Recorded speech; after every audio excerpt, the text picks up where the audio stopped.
Rajkot marketing યાર્ડમાં દરરોજ મોટા પ્રમાણમાં જર્સીની આવક થાય છે, ત્યારે આજે રાજકોટ માર્કેટિંગ યાર્ડમાં મગફળી, કપાસ અને ડુંગળીની મોટા પ્રમાણમાં આવક થઈ છે।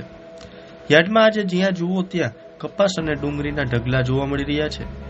ત્યારે જાણીએ કે ખેડૂતોને ડુંગળી અને કપાસના શું ભાવ મળી રહ્યા છે।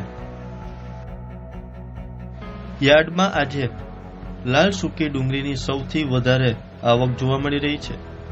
યાર્ડમાં લાલ સૂકી ડુંગળીની આવક 4600 ક્વિન્ટલ થઈ હતી। ભાવની વાત કરવામાં આવે તો લાલ સૂકી ડુંગળીનો ભાવ ખેડૂતોને 135 થી 440 રૂપિયા મળ્યો હતો। ખેડૂતોને પૂરતા પ્રમાણમાં ભાવ મળતો ન હોવાથી ખેડૂતોમાં નિરાશા પણ જોવા મળી હતી। રાજકોટ માર્કેટિંગ યાર્ડમાં આજે મગફળીની મકલબ આવક થઈ હતી। યાર્ડમાં આજે 13000 ક્વિન્ટલથી વધુ મગફળીની આવક થઈ હતી।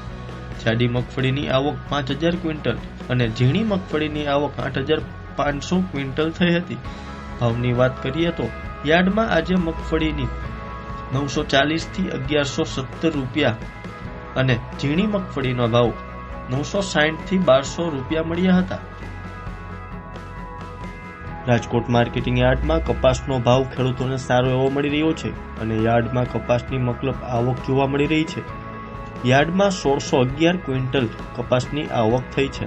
ખેડૂતોને એક મણ કપાસના 1310 થી 1505 રૂપિયા ભાવ મળ્યો હતો।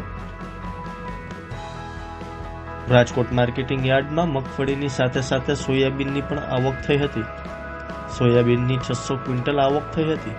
ખેડૂતોને એક મણ સોયાબીનનો 775 થી 801 રૂપિયા ભાવ મળ્યો હતો। યાર્ડમાં ટુકડા ઘઉંની આવક 550 ક્વિન્ટલ અને લોકવન ઘઉંની આવક 50 ક્વિન્ટલ થઈ છે।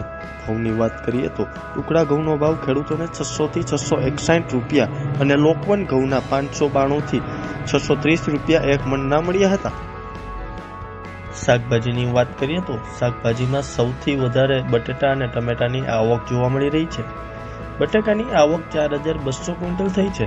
ભાવની વાત કરવામાં આવે તો બટાકાનો ભાવ ખેડૂતોને 180 થી 260 રૂપિયા એક મણના મળી રહ્યા છે, જ્યારે ટમેટાનો ભાવ ખેડૂતોને 50 થી 150 રૂપિયા મળી રહ્યો છે। ટમેટાની આવક 1745 ક્વિન્ટલ થઈ છે, જ્યારે લીંબુના ભાવ 200 થી 1000 રૂપિયા, લીલી મરચાના 200 થી 350, રીંગણાના 300 થી 600 અને ભીંડો 700 થી 1000 રૂપિયા એક મણના બોલાઈ રહ્યા છે। શાકભાજીમાં સૌથી વધારે આવક બટાકા અને ટમેટાની આવક જોવા મળી રહી છે।